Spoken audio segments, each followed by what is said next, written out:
उन्होंने कहा कोई बात नहीं, बारातियों की कमी थोड़ी ना। अपने सेवकों से कहते जाओ जितने भी भूत पिशाच प्रेत कुष्मांड भैरव बेताल चुड़ैल चुड़ैला सबको बुला, किसी को छोड़ना। सारे भूत भूतनी सब पहुंच गए उनकी बारात में प्रसन्नता पूर्वक। जब उनकी बारात में सारे भूत पिशाच सब पहुंच रहे हैं तो ऐसी स्थिति में भूत पिशाच और उनका जो वातावरण है जिस तरह से वो निकले हैं,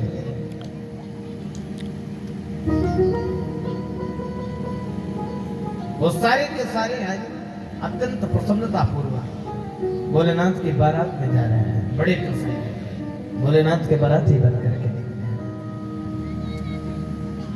और उसमें भी एक जगह के भूत थोड़ी थे, दुनिया के सारे भूत आ गए थे।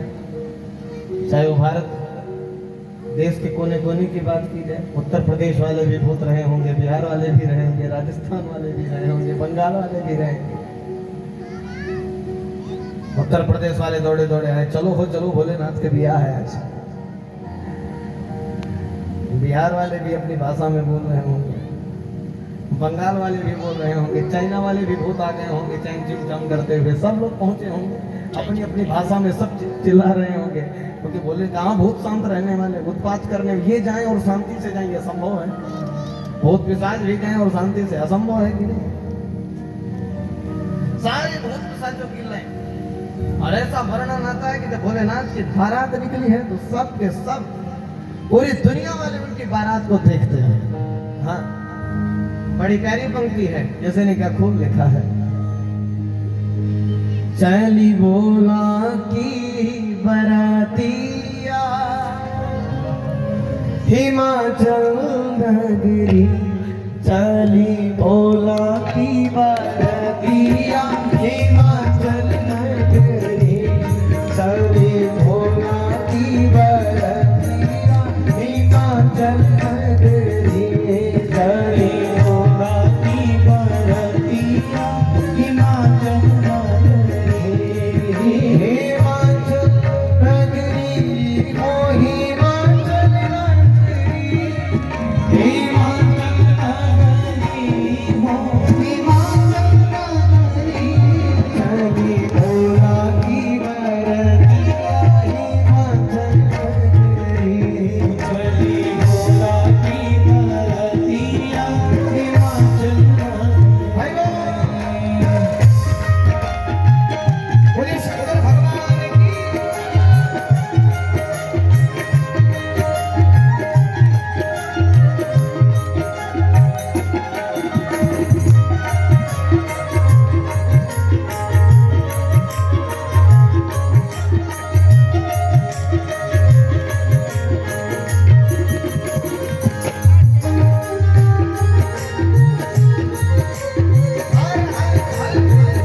छोटा कोई मोटा, कोई बराती कद में लंबा, कोई मोटा कोई छोटा, कोई बराती कद में लंबा, कोई छोटा कोई मोटा, कोई बराती कद में लंबा, कोई मोटा कोई छोटा। किसी के दो सिर चार भुजा है, किसी का सिर है छोटा, किसी के सिर में चार भुजा, किसी का सिर है मोटा। तेरी मेरी है कमरिया हिमाचल नगरी, तेरी मेरी कमरिया हिमाचल नगरी, शर्मी होना की बरतिया हिमाचल नगरी, शर्मी होना की बरतिया हिमाचल नगरी।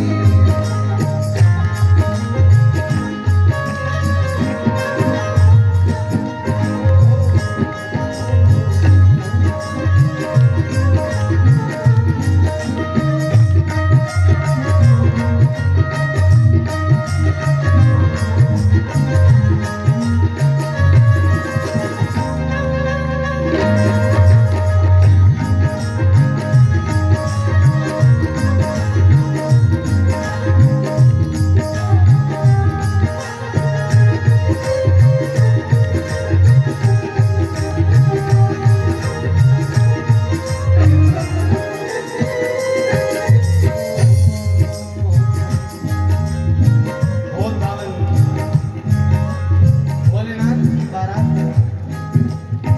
धीरे धीरे आगे बढ़ रही है, और जब भोलेनाथ की बारात आगे बढ़ती है,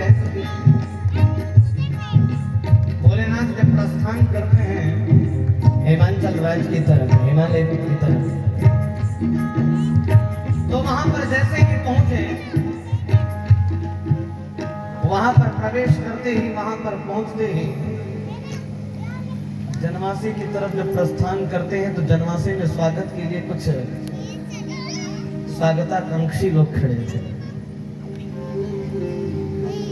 पर भोलेनाथ की बारात है, ये कोई साधारण बारात है कि बारात है जिसको लोग ठहरा पाएंगे जनवासी? जैसे ही बारात पहुंची, भोलेनाथ की ऐसी महिमा महाराज, भोलेनाथ की बारात जैसे ही प्रवेश करती है, ये जितने भी जनवासे में स्वागत के लिए खड़े लोग थे, सब बारात को देखते ही भयभीत हो गए, भगे मानो। हे भगवान, ये कैसे बाराती हैं यहाँ? और जितने भूत पिशाच प्रेत थे, मानो कि बाराती नहीं बल्कि तूफान है यहाँ पे। सब दौड़ गए, और दौड़ करके आते सब जहाँ स्थान पाए वहां बैठ गए, और सारे जन स्वागत करने वाले स्वागताकांक्षी लोग भगे हैं, और वहां से दौड़े दौड़े भागे भागे गए, और भाग करके गए महाराज हिमाचल राज के, और हाथ जोड़ करके कहते हैं महाराज अब हम नहीं जाएंगे, किसी और को भी। हम कैसे जाएंगे? मुझे महाराज श्री का हार्दिक स्वागत अभिनंदन करते हुए आप सभी लोग अपने स्थान पर बैठे बैठे वहीं से नमन वंदन करेंगे, प्रणाम प्रेषित करेंगे। महाराज अब हम नहीं जाने वाले स्वागत करने के लिए।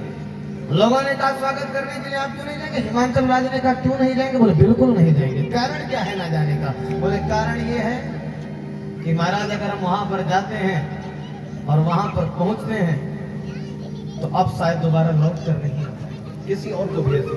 बोले क्यों भेज दे? बोले जब वो जाएगा ना तो वो लौट कर आएगा, बताएगा कि क्यों नहीं जाना चाहिए। जितने बच्चे थे सब दौड़े, अरे बाप रे बाप, कैसन कैसन भूत प्रेत, कैसन कैसन सांप, अरे बाप रे बाप, विकट विकट भूत प्रेत, विकट विकट सांप, अरे बाप रे बाप। ऐसे ऐसे भूत पिशाच को देख करके सब डरे पाले, और डर करके वहां से जब भगे, भाग करके पहुंचे, अपनी माँ के आंचल में छिप गए, और जब आंचल में छिपे तो माताओं ने समझाया, माई बाप बुझे लगल अचरा से झांप। अरे बाप रे बाप, ये स्थिति हुई सारे बालकों की, कोई जानने वाला नहीं। अब इधर स्वागत की तैयारी करने के लिए आरती की थाल लेकर के माता मैना खड़ी है। माता मैना जब आरती की थाल लिए खड़ी हुई तो श्री नारद जी महाराज पहुंच गए। और नारद जी महाराज जब पहुंचे, श्री नारद जी महाराज सामने जाकर के खड़े हुए मैया ने कहा, जय हो नारद जी, सब आपकी कृपा है जो आज ये दिन आया है। आपके ही उपदेश और आपके ही मार्गदर्शन का यह परिणाम। मैं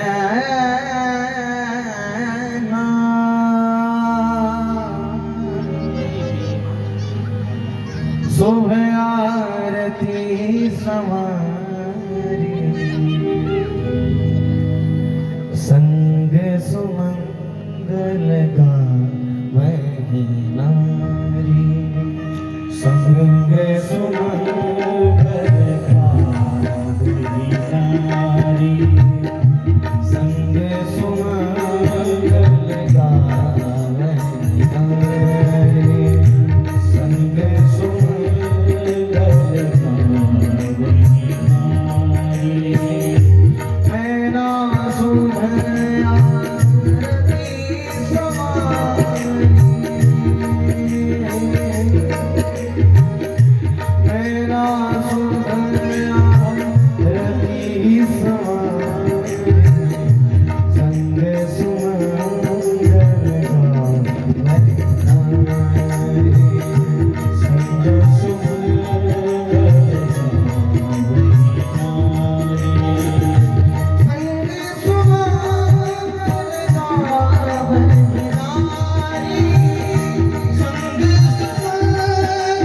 गावहि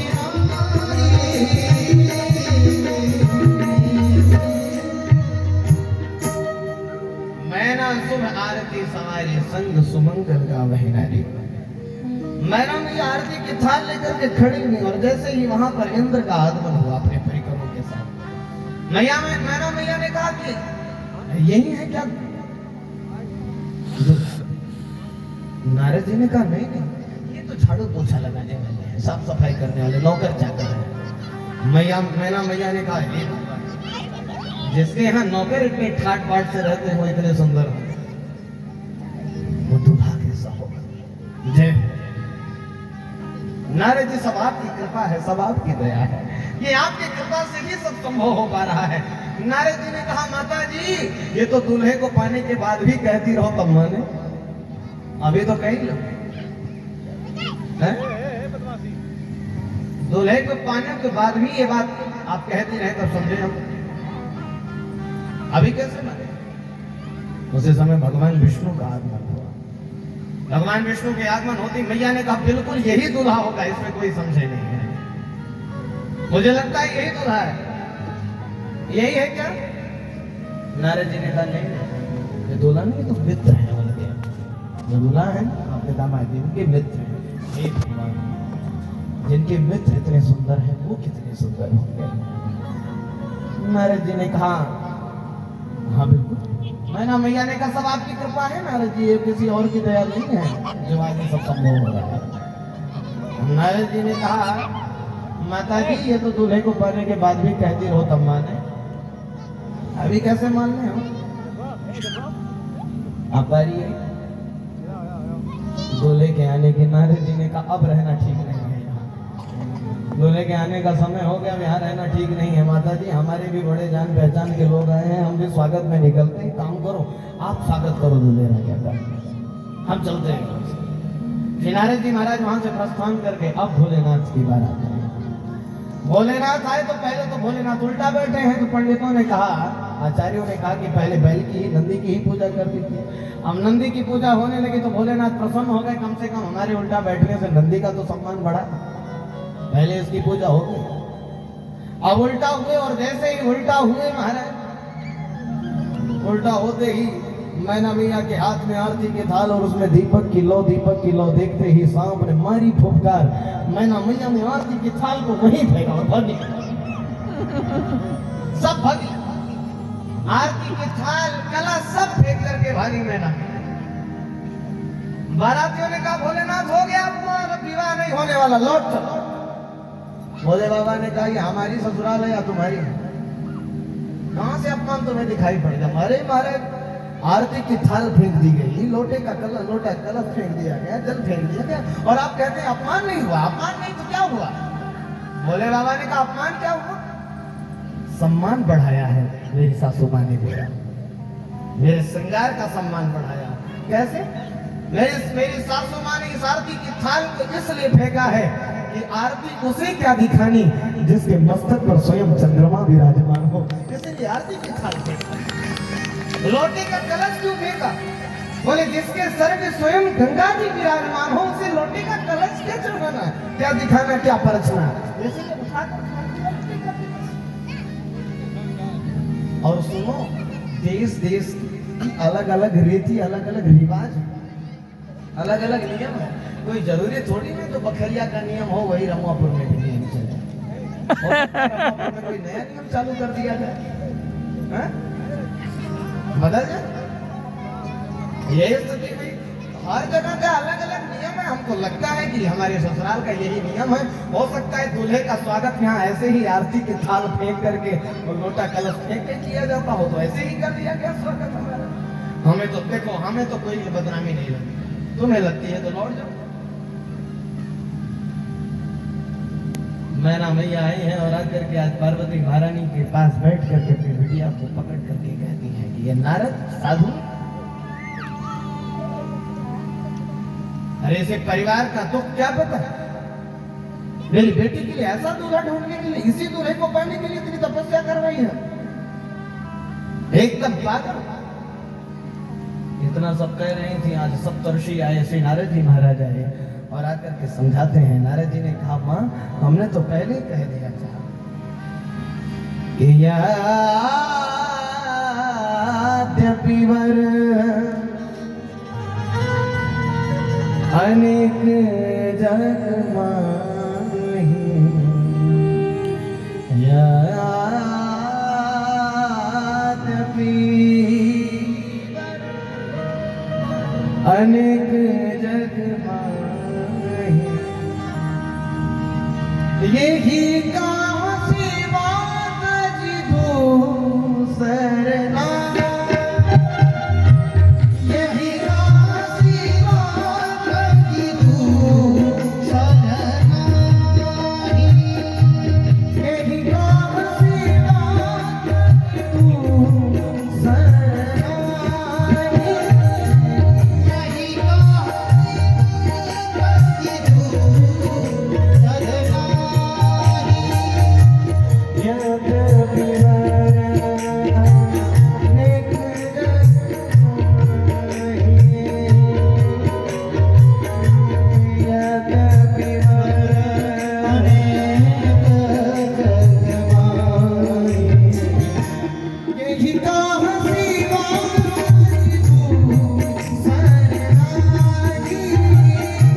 यही काशी बात जी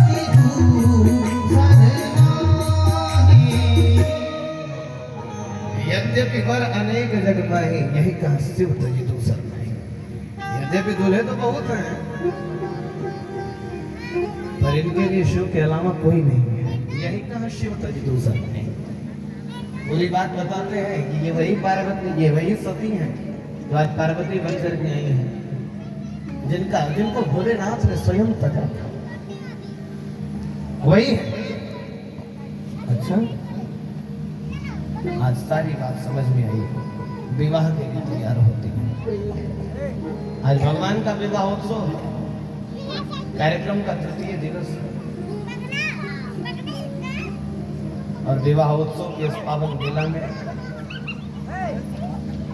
संतों का, ऋषियों का, गुरुओं का आना स्वाभाविक है। भगवान के विवाह की जब बात आएगी तो वहां पर गुरुओं का सानिध्य आवश्यक है।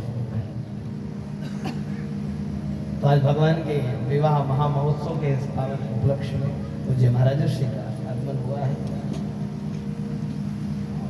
श्री धाम अयोध्या की पावन धरती से चल करके आई इस धरा पर मुझे महाराज श्री जो अपनी कृपा, अपना आशीर्वाद हम सभी को प्रेषित कर रहे हैं।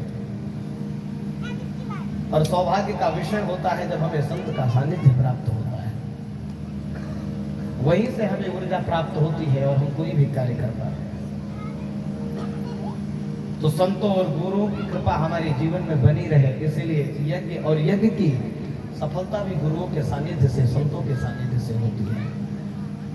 तो अपनी कृपा और दया का परिवर्षण करने के लिए पधारे गुरुदेव भगवान।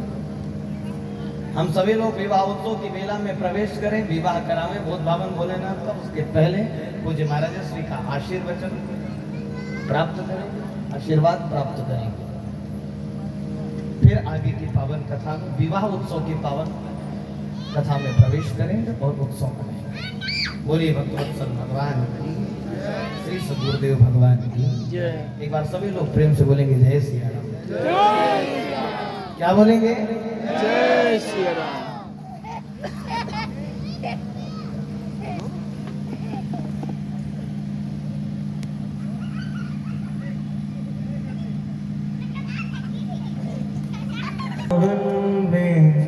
से चरणन में हमको रहना है, वृंदावन में से चरणन में हमको रहना है, वृंदावन में से चरणन में हमको रहना है,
बोलिए भक्तवत्सल भगवान की जय।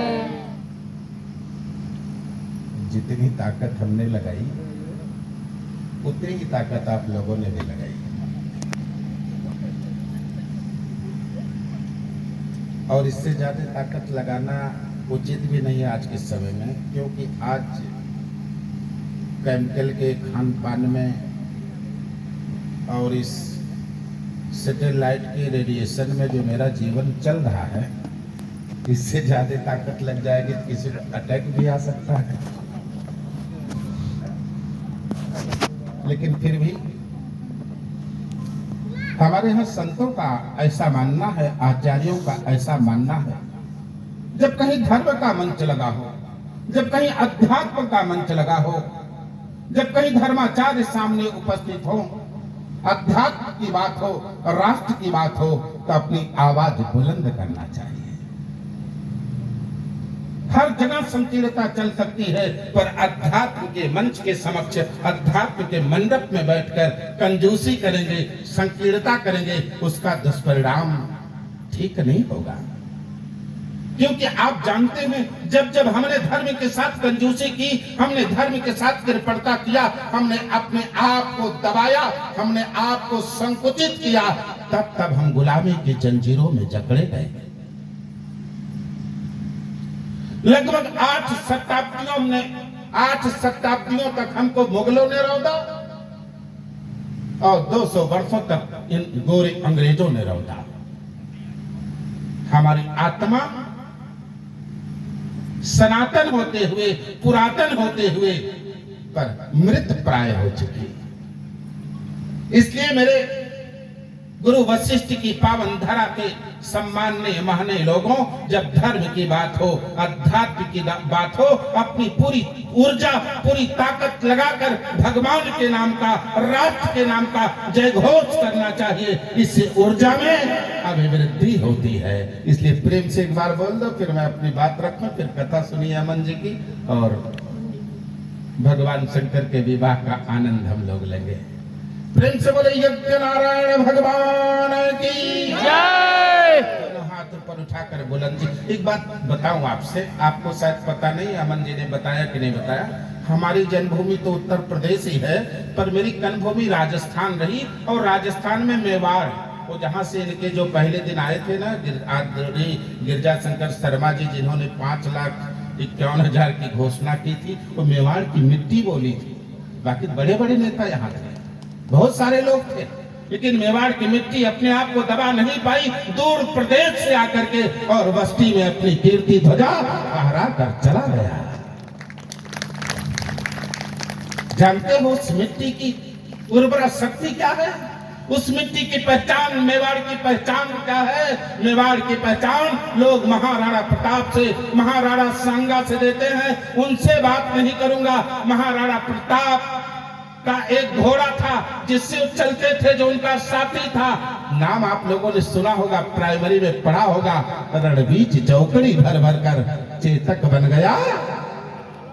क्या नाम था घोड़े का? चेतक। चेतक जब हल्दी घाटी में युद्ध का अभ्यास कर रहा था मेरे भक्तों, चेतक मेवाड़ की धरती हल्दी घाटी में दौड़ रहा था, और अकबर का किला आगरा में कांप रहा था। लग रहा था चेतक कहीं आक्रमण नहीं करने के लिए आ रहा है, ऐसा अकबर का हृदय धड़क रहा था। ये हमारे भारत के पशुओं में, उनके टाप में ताकत थी कि विदेशी आक्रांता का हृदय दहल जाता था। और तुम्हारी आवाज अयोध्या तक नहीं पहुंच पा रही है, तो दिल्ली कैसे कब्जा करोगे बस्ती के लोगों? प्रेम से बोलो यज्ञ नारायण भगवान की, यज्ञ पुरुष भगवान की। श्री सीतानाथ समारंभाम रामानंदार मध्यमाम अस्मदाचार्य पर्यंताम वंदे गुरु परंपराम। आनंद भाष्य करता रामानंद पथ दर्शकम आनंद निलयम वंदे रामानंदम जगत गुरु। जगत नियंता जगदीश्वर परमात्मा श्री सीताराम भगवान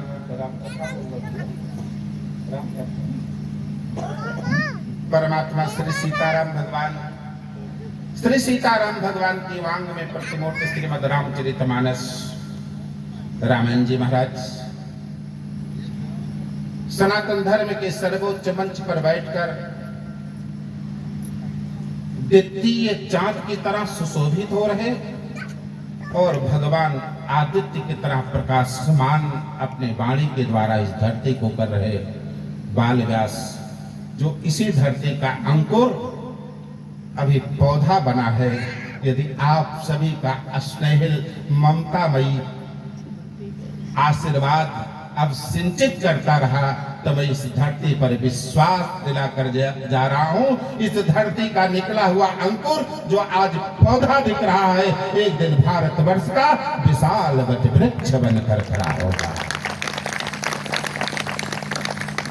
ऐसे बाल व्यास अमन शास्त्री जी यद्यप शिष्य हैं, हमें हमारे गुरु के स्थान पर हमें प्रतिष्ठापित किए हैं, लेकिन मेरे स्नेहिल सज्जनों,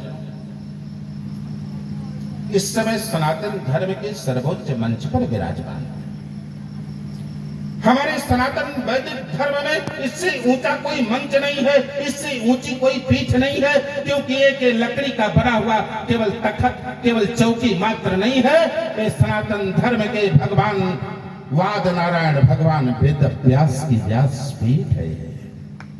इस पर बैठने वाला कोई साधारण बालक ही क्यों न हो, कोई साधारण मानव ही क्यों न हो, यदि उस पर वो विराजित हो गया तो उतने देर के लिए वो महामानव हो जाता है, वो भगवत स्वरूप हो जाता है, वो भगवान सुखद देव के रूप में हो जाता है। इसलिए मैं व्यासपीठ को वंदन करता हूँ, अमन जी को भी वंदन करता हूँ और गुरु होने के नाते इनके लिए मंगल कामना साधुवाद प्रेषित करता हूँ। हमारे साथ अयोध्या धाम की पावन धरती से पधारे बाल विनोद मंदिर के महंत नीरदास शास्त्री जी महाराज, जो अमन जी के प्रति बहुत ही वात्सल्य भाव रखते हैं। आपका भी इस धरती पर अभिनंदन है, वंदन है। भगवान यज्ञ नारायण की सेवा में, मां भगवती की आराधना में संलग्न वर्णित वैदिक आचार्यगण, वैदिक विद्वानगण, सभी अर्चक बंधु और भगवान की कथा में सहयोग प्रदान कर रहे सामवेद के साधक आराधक मां बीड़ा पाड़ के पुत्रों, आप सभी का भी इस गुरु वशिष्ठ की पावन धरा पर अभिनंदन है, वंदन है, नमन है। भगवान यज्ञ नारायण की सेवा में जो संकल्पित यजमान हैं, जिनको परमात्मा की अहित की अनुकंपा प्राप्त हुई कि मां सत्यचंडी की इस पावन यज्ञ में यजन करने का, यजमान बनने का सौभाग्य प्राप्त हुआ है, ऐसे यजमान दंपतियों को उनके संपूर्ण कुटुंब परिवार के साथ में बड़े आदर के साथ प्रणाम करता हूँ, नमन करता हूँ। गुरु वशिष्ठ की इस पावन धरा के सम्माननीय महनीय लोगों, पिता तुल्य बुजुर्गों, नवयुवक बंधुओं, भावी राष्ट्र के उन्नायक, भारत के कर्णधार छोटे छोटे नौनिहाल बच्चों, आप सभी को गुरु वशिष्ठ और गुरु वशिष्ठ के पुत्रों के रूप में बड़े आदर के साथ मैं प्रणाम करता हूँ, नमन करता हूँ। इस पावन धरा पर विराजमान ममतामयी करुणामयी मेरी माताओं, यदि आप गुरु वशिष्ठ की पावन धरा की हैं, गुरु वशिष्ठ की इस पावन धरती की हैं, तो आपकी शक्ति माता अरुंधति से कम नहीं हो सकती। इसलिए आप सभी माताओं को माता अरुंधति के रूप में और देवी स्वरूपा बहनें और सती, अनसुईया, सीता, गार्गी के चरित्रों का अनुकरण कर नारी शक्ति की कीर्ति की स्थापना करने वाली इस बकरिया रमुआपुर बकरी यानी कौन सा गाँव? बकरिया ना, बकरी बकरिया की सभी बहुएं, बेटियां, आप सभी साक्षात जित सतचंडी की यज्ञ अमन शास्त्री जी ने आयोजित किया है, मेरी दृष्टि में मेरी इस पावन वसुंधरा की हर माता शक्ति के रूप में है, हर बहन शक्ति के रूप में है, हर बेटी शक्ति के रूप में है। आप सभी को बड़े आदर के साथ नमन वंदन प्रणाम। विषय बहुत है, समय अल्प है। सबसे पहले तो मैं आप सभी से क्षमा प्रार्थी और अमन शास्त्री जी से भी क्षमा प्रार्थी कि कथा में मैं व्यवधान बना। फिर भी मैं कथा ही की बात करूंगा, मैं संसार के प्रपंचों में आपको नहीं उलझाऊंगा। जहां से इन्होंने आपको अलग किया है उसी क्रम में जोड़ूंगा, पर निवेदन करूं उसके पूर्व आप लोगों को अमन जी, आपने इनका बचपना देखा, आपके सामने इनका अंकुरण हुआ, आपके सामने पल्लवित हो रहे हैं।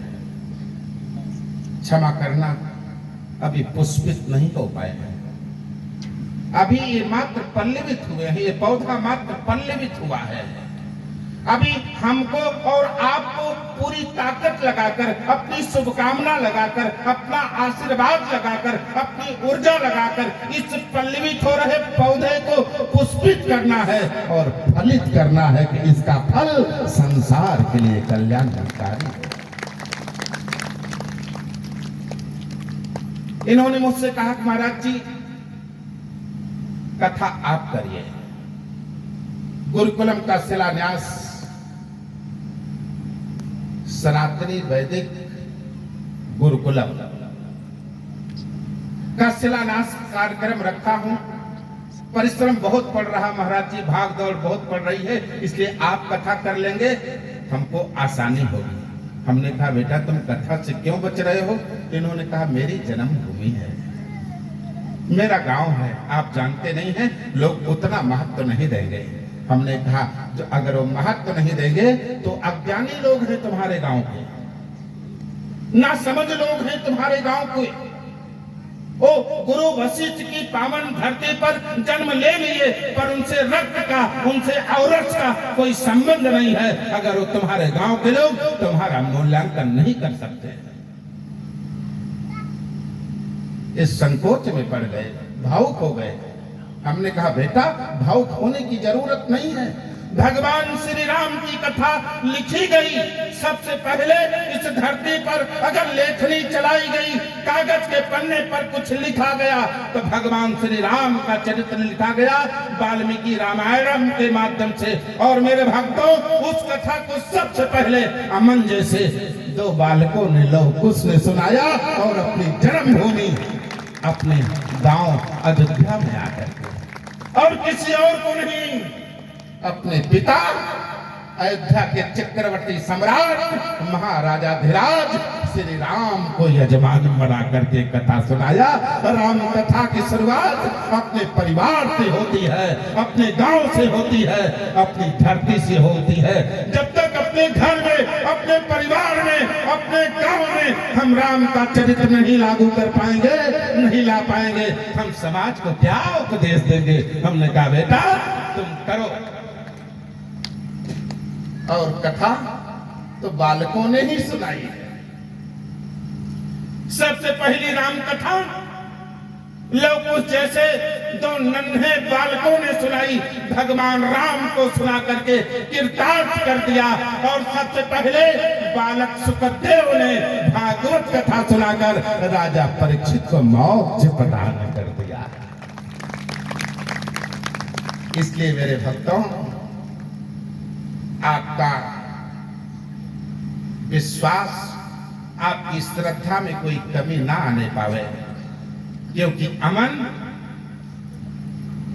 3 घंटे के लिए आपके बालक नहीं हो सकते, आपके संतान नहीं हो सकते, आपके गांव का कोई साधारण व्यक्ति नहीं हो सकता। 3 घंटे के लिए ये अपने आप में देवत्व को समेटकर और एक महापुरुष के रूप में है, उतनी देर के लिए तो आपको आदर के साथ उन वाणी को सुनना पड़ेगा। और ध्यान रखना, कभी कभी वक्ता को मत पकड़ो, कभी संत को मत पकड़ो, कभी व्यक्ति को मत पकड़ो, कभी व्यक्ति का आकलन मत करो। व्यक्ति का आकलन व्यक्ति से नहीं, उसके व्यक्तित्व से करना चाहिए। व्यक्ति का आकलन उसके वाणी से करना चाहिए। इसलिए आप सभी लोग परम सौभाग्यशाली हैं। हमने अमन जी को एक बात और कहा, हमने कहा बेटा हमारी कथा हो सकता लोग उतने चाव से न सुने, हो सकता हमारी कथा से लोगों को कष्ट भी पहुंच सकता है, क्योंकि मैं त्यागी महात्मा, मैं तो सच बोलूंगा, मैं तो कड़वा बोलूंगा, और कड़वा बोलूंगा तो तीखापन तो लगे ही रहेगा। इसलिए हो सकता किसी को अच्छा न लगे, किसी को